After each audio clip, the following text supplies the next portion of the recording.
tumbaron al capo más importante que tú mismo has calificado como el capo más importante del mundo. Entonces le tumbaron completamente el argumento y es muy clara que la figura del capo te sirve para desviar realmente la atención de lo que es el crimen organizado. Y te sirve, por supuesto, para responsabilizarlo de todo. Hay violencia, el capo. Hay tráfico, el capo. Hay tráfico de personas, el capo. Siempre. Hablamos entonces de un personaje que, y lo pongo en el banquillo para entender realmente la función del capo. Eso es un capo, quien opera los intereses de los jefes. Eso es lo que hace. El narcotráfico no es un enemigo de un sistema, es un engranaje más de ese propio sistema. Y entonces, en ese sentido, con esos antecedentes que hay un detalle que nos muestra precisamente esa violencia del Cártel de Jalisco. ¿Para quién trabajas? Bueno, ya vimos los empresarios, pero no olvidemos algo. El Cártel de Jalisco Nueva Generación es formado durante la gestión de Felipe Calderón Hinojosa. No tiene nada que ver lo que te pintan en esos lugares, en esas series con la realidad, pero eso lo ocupan precisamente los grandes medios de comunicación que pertenecen a ese nivel socioeconómico para reclutar gente o para normalizar y legitimar esas acciones. ¿Qué es lo que pasó con el Mencho? ¿Cuál es la situación que tiene México ahora? ¿Mejorará el tema de seguridad? ¿Será lo mismo? ¿Qué es lo que viene entonces? Mira, creo que es muy importante entender lo que representa la figura del capo, que ya le hemos platicado. Los maestros Osvaldo Zavala y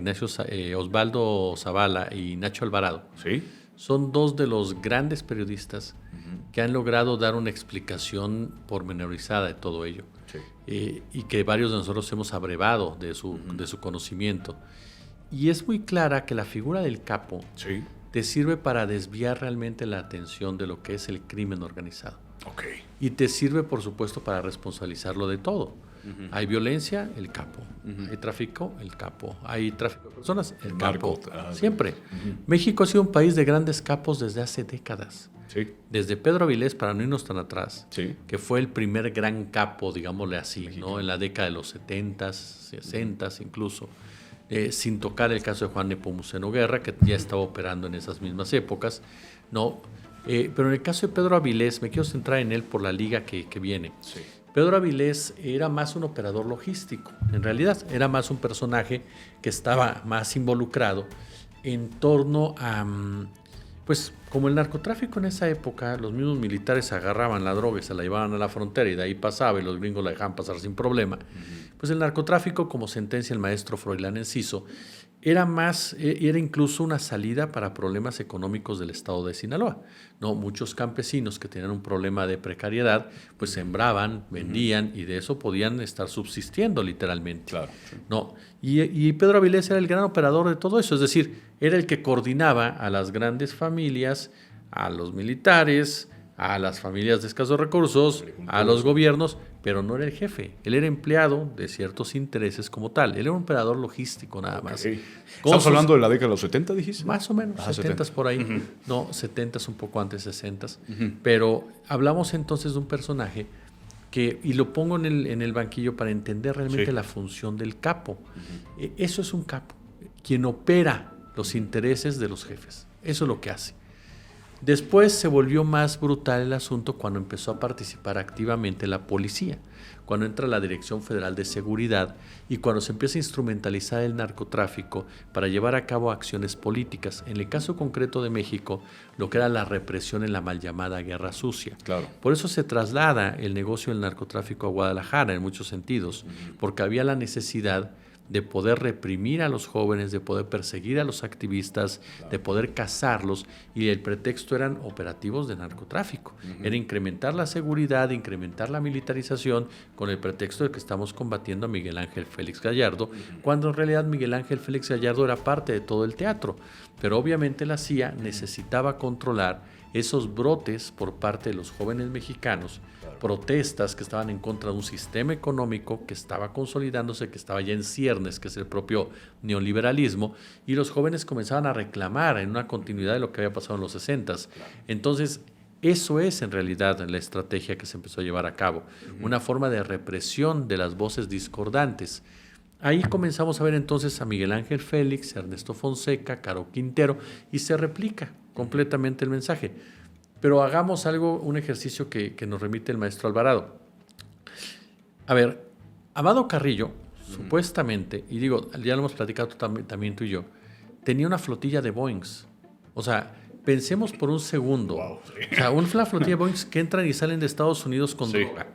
O sea, ¿de verdad nos vamos a tragar esa? Que Estados Unidos no sabía que este hombre traía y que compró una cantidad de aviones y que todo y lo hizo con total facilidad. Como si hubiera agencias a la vuelta de la esquina. O sea, cualquiera ve y compra un avión. O sea, que lo pone y no sabes dónde están todos esos aviones. Los puedes guardar en cualquier lugar, ¿no? Ajá. O sea, dices, por favor. O sea, pero la idea era construir, ¿no? La figura del capo, ¿no? Sí. O sea, el capo que tenía todo eso. El capo que mató a Paco Stanley. El capo que no murió, sino que se cambió el rostro. No, hay pruebas de ADN de que era Amado Carrillo el muerto. O sea, Amado Carrillo está muerto, pero la leyenda popular habla de que no lo está. ¿Por qué? Porque eso nos han venido alimentando para darle un espacio de misticismo a estos personajes. Claro. Joaquín El Chapo Guzmán. Resulta que el Chapo Guzmán era un gran director general.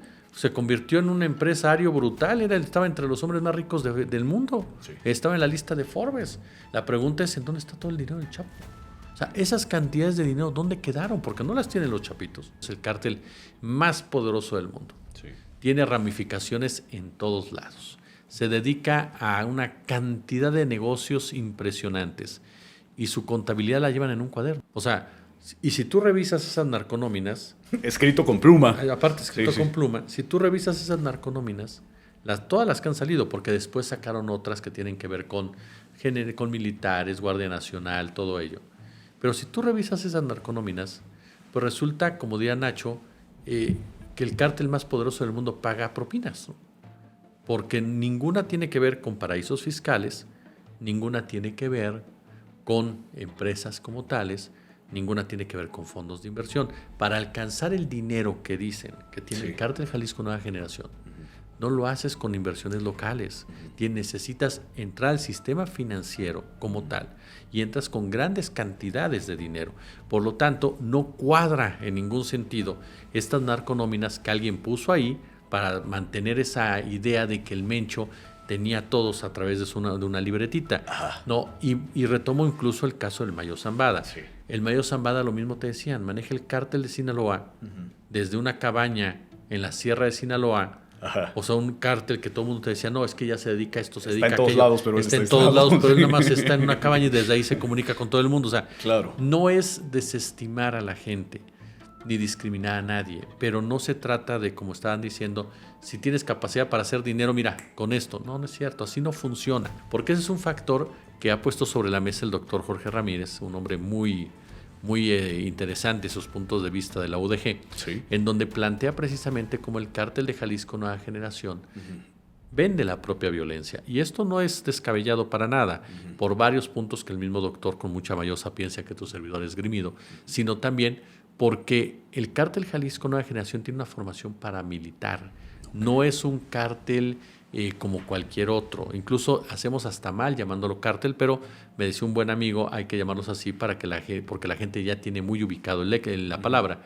Pero es un cártel sumamente violento, con adiestramiento paramilitar. Es un brazo armado de un capitalismo brutal, que como diría otro gran periodista, Ricardo Valderas, que el capitalismo se volvió gore, así de sencillo, porque así es, o sea, es ese brazo armado. Sí. El narcotráfico no es una anomalía, no es un enemigo de un sistema, es un engranaje más de ese propio sistema.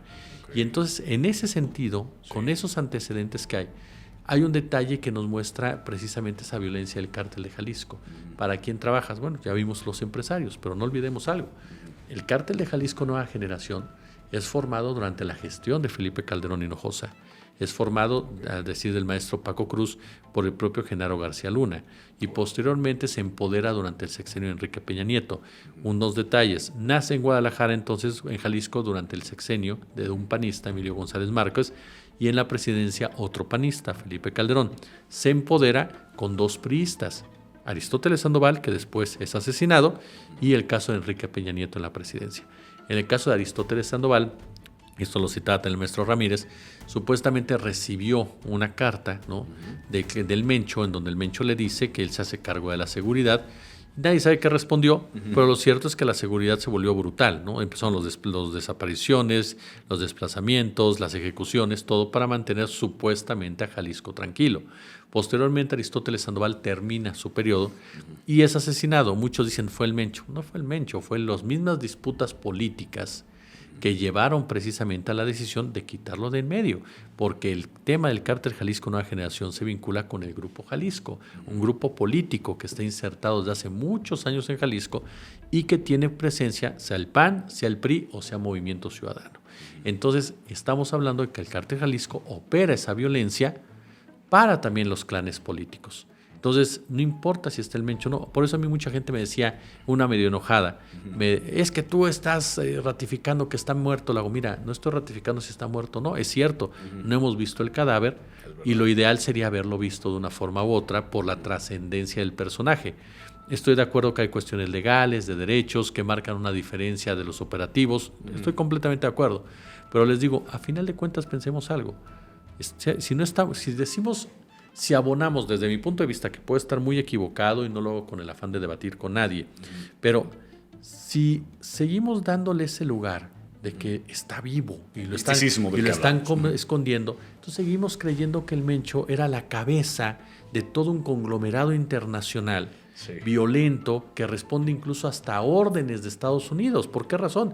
Ya lo decíamos de la manejo como de Estados Unidos en la geopolítica. Hay un dato que incluso no se nos debe escapar. ¿Por qué decimos que hasta Estados Unidos? ¿Qué tenían que estar haciendo asesores del cártel Jalisco en Ucrania? Siendo entrenados por un ejército nazi como el que está del lado de este señor Zelensky y que están dependiendo de los Estados Unidos y después viniendo a México, de las propias agencias estadounidenses. Por supuesto que dijeron, el gobierno mexicano no se va a animar a retarlo porque va a traer muchas bajas, va a traer una consecuencia violenta como tal. Y el gobierno de la 4T se había mantenido un poco alejado de enfrentamientos tan directos. Pero ¿qué pasó? El gobierno mexicano se da cuenta que eso es un 4, porque si no lo hace... Lo van a hacer ellos. Claro, Trump dice lo vamos a hacer nosotros. Steve Fisher hace una gran crónica al respecto y en uno de los puntos donde yo coincido con él es en eso, que Estados Unidos, por supuesto, que puso un 4, esa es la interpretación mía, que puso un 4 al gobierno mexicano, en donde abiertamente dijo, si no lo hace, pues entonces ya tengo el pretexto de decirte, yo te di la información, tú lo estás protegiendo, entonces yo voy a entrar a hacerlo, no de manera unilateral. El gobierno mexicano, al hacerlo, por eso estaba tan enojado Trump. Yo siempre he dicho, queremos saber quiénes están detrás de las cosas, veamos las reacciones de cada quien. Trump estaba enojado. Trump dijo, pues México tiene que hacer más. O sea, acaban de matar al mayor narco en ese momento del país y tú dices, hagan más. ¿Por qué estaba enojado? Primero, porque les quitas un operador importante su violencia, pero segundo, porque les quitas la narrativa. Claro, de no hacen nada. Exacto, y porque dices, ¿sabes qué? Yo no te necesito en el país, te acabo de demostrar que yo lo puedo resolver solo, totalmente solo. Yo no necesito cowboys aquí. Yo lo que necesito son información que tú me tienes que dar y yo me encargo de lo demás. Entonces, esa narrativa es muy poderosa. ¿Por qué? Porque ya no puedes hablar de narcoestado, ya no puedes hablar de que Morena está protegiéndolos, ya no puedes hablar de que te necesitan. Tumbaron al capo más importante que tú mismo has calificado como el capo más importante del mundo. Entonces, le tumbaron completamente el argumento, aunque claro, hablando precisamente de un gobierno completamente desacreditado, de un gobierno violento, de un gobierno que no le importan las leyes para nada, pues en cualquier momento te la puede voltear. Pero por lo pronto lo acabas de evidenciar y le acabas de quitar un arma discursiva tan importante que ve lo que son las cosas. Dentro de unos días se va a realizar una reunión de Estados Unidos con países de América Latina, con los que tiene simpatía, no simpatía, sino similitudes ideológicas para tratar lo que está pasando en el mundo. México no fue invitado. O sea, y está bien, digo, qué bueno que no nos invitaron. Yo me sentiría verdaderamente indignado como mexicano si vamos ahí. Pero es un gran indicio, Pero es un indicio de que Estados Unidos primero no te ve como Argentina. No Sheinbaum no es Milei. Exacto, Sheinbaum no es Milei, ni Sheinbaum es Novoa, ¿no? Entonces, primero que nada es eso, y eso es muy importante, porque en momentos de definiciones tienes que estar del lado correcto de la historia, aunque luego eso traiga consecuencias más serias. Oye, ¿y qué opinas respecto al tema de cambió la estrategia? Muchos babearon en Twitter porque primero dijeron que no era verdad esta situación porque no estaba el cuerpo ahí. Sin embargo, pues bueno, se hizo el funeral, estuvieron todos sus personajes allegados a este personaje del Mencho, y después dijeron, es que Sheinbaum le está dando la razón a Calderón. Sheinbaum, se acabaron los abrazos y ahora empezaron los balazos. ¿Es así? No, mira, desde que inició su gobierno, más bien desde que ganó Claudia Sheinbaum, en estos mismos medios que repitieron sin cesar esto que mencionas, sí, han querido generar una especie de rompimiento entre Claudia Sheinbaum y Andrés Manuel López Obrador. Te lo pongo así, el libro de Julio Scherer. Ese libro de Julio Scherer tenía esa misma intención. Al atacar a Jesús Ramírez, buscaban como decirle a la presidenta, ya ves, tienes un corrupto ahí, sácalo, para que rompas con Andrés Manuel López Obrador. Todo este asunto de Max Arriaga, que puede estar a favor o en contra de la salida de Marx, y como gusten, yo lo he dicho públicamente, yo creo que también tendría que haber sido a Mario Delgado, pero a lo que voy es que hubo quienes lo trataron de utilizar para decir, claro, Sheinbaum está rompiendo con López Obrador, y ni una cosa ni la otra. Y el mejor ejemplo de ello, ¿sabes cuál es? Y ahorita profundizo si gustas en ello, pero por favor, en la cuestión de los abrazos no balazos, sino el mejor ejemplo de que no hay ningún rompimiento es López Obrador. Yo no he visto ninguna manifestación de sus vínculos mediáticos de López Obrador, que los tiene. Periodistas, analistas, opinadores muy cercanos a Andrés Manuel, claro, que si necesitara decir algo, lo iban a decir ellos. 2, su familia tampoco se ha manifestado en contra de nada. Ni José Ramón, por ejemplo, que es muy activo en redes, no ha manifestado nada por el estilo. Es decir, no hay ningún indicio de Andrés Manuel López Obrador criticando a la doctora Claudia Sheinbaum o anunciando un rompimiento o cuestionando alguna de las decisiones que ha tomado la doctora. Ni uno solo. Entonces, en ese marco, no hay ningún rompimiento. Por lo tanto, si López Obrador viera que están rompiendo lo que él hizo, pues yo hubiera dicho algo, o sea, claro, hubiera pasado algo. No ha pasado nada al respecto. Y el otro factor, ¿cuál es? El tema de abrazos no balazos. Lo que López Obrador está diciendo es, hay que atender las causas, porque los sicarios no salieron de la nada. Los sicarios son producto de un tejido roto, son producto de una sociedad fracturada, son producto de padres que el padre abandona a la familia, o el padre se vuelve alcohólico y el padre golpea a la mujer. ¿Por qué? Porque el salario no les alcanza, porque no tienen salidas, porque tienen problemas, el estrés los mata, el hombre se va, la madre se queda sola con los hijos, de repente la mujer necesita trabajar en 3 lugares para mal comer, y entonces ya no tiene tiempo, no tiene tiempo de cuidar a los niños, y por lo tanto los niños crecen en un espectro en donde a lo mejor los amigos ya tienen vínculos con ciertos grupos, ya sus padres estaban involucrados en ello, y entonces los niños se vuelven vulnerables completamente a eso. Entonces no nacen de la nada, no son personas que de repente un buen día decidieron, me voy a dedicar a matar a alguien. Claro, siempre está el que se deja seducir por los narcocorridos o los corridos bélicos o las narconovelas, eso es un hecho, pero la gran mayoría son gente que ha sido reclutada de forma forzada, o gente que ha sido reclutada porque no les quedaba de otra para poder subsistir. Entonces, eso es producto de un problema económico. Y por lo tanto, cuando López Obrador dice, vamos a atender las causas, abrazos, no balazos, es que se va a dedicar a eso, a tratar de que las condiciones económicas de ese sector de la población mejoren, para que en ese ámbito estos jóvenes no tengan esa necesidad de involucrarse con el crimen organizado. Eso es abrazos no balazos. No quiere decir que está apapachando absolutamente a nadie. Por ejemplo, el caso Ovidio Guzmán. Todo el mundo habla del culiacanazo. López Obrador hizo bien en pararlo. ¿Por qué? Porque iba a ser un derramamiento de sangre del pueblo sinaloense si hubiera sido era una batalla ya por las calles de Sinaloa. O sea, por supuesto que el ejército tenía la capacidad plena de aguantar el tiempo que fuera necesario el ataque del cártel cuando ya tenían detenido a Ovidio la primera vez. Pero ya venían los helicópteros, se sabe, de los helicópteros artillados. O sea, ¿cómo vamos a ver helicópteros tirando en pleno centro de Sinaloa, de Culiacán?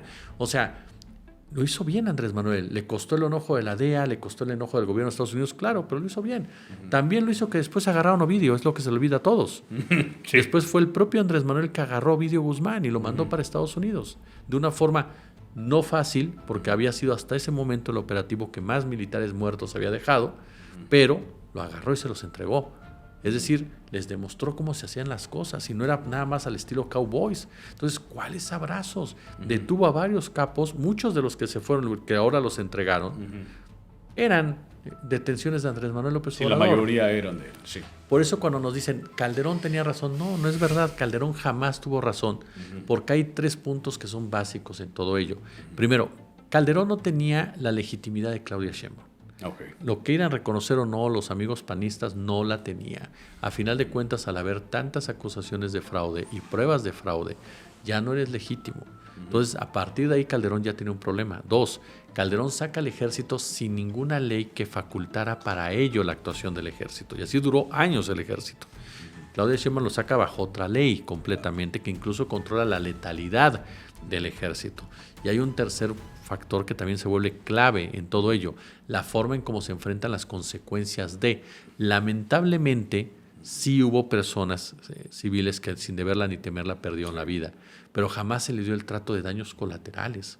En ningún momento dijo, no, pues son daños colaterales. Calderón sí lo hacía. Sí. A tal grado que lo que se hizo fue una detención de personas, de la que también casi no se ha hablado. Se detuvieron a varias personas. Hubo personas que fallecieron, sí, pero ojo con esto. Y eso sí, la mayoría de las personas que fallecen son integrantes de la Guardia Nacional y del Ejército. Sí. Entonces estamos hablando de que dónde quedaron las policías estatales y municipales, que ese es otro punto. Sí. Pero al que voy es que el control que hubo para tratar de no dañar a una población que de por sí vivió momentos muy difíciles, terroríficos en muchos sentidos, fue muy diferente a lo que hacía Calderón. Calderón, a ver, muchas a lo mejor no se acuerdan, a mí me tocó todo el sexenio de Calderón, por eso lo recuerdo perfectamente. Los operativos eran golpe y porrazo, y si tenemos que entrar a un lugar y masacrar a quienes estén, aunque no la deban, lo hacemos. Entonces es muy diferente cómo se ejecutó este operativo a cómo lo hacía precisamente Felipe Calderón. Ejemplo tal claro, la muerte de Ignacio Coronel, el Nacho Coronel, quien era la cabeza del cártel del cártel de Sinaloa en Jalisco, que es ultimado por la Marina. Recordemos cuántos daños colaterales hubo esa noche o ese día en el estado, precisamente cuando llevaron a cabo dicho operativo en su contra, cuando Nacho Coronel era del mismo nivel de Nemesio Ceguera. Entonces, sí hay ejemplos palpables de que jamás tiene que ver que Calderón no tenía razón para nada y que en ningún sentido se está rompiendo, porque lo que están haciendo es un complemento. ¿A qué voy con esto? López Obrador dijo, aquí están las causas. Sheinbaum señala, vamos a seguir atendiendo las causas, pero yo necesito también cerrar la pinza. Cerrar la pinza es detenerlos, detener a todos estos grupos.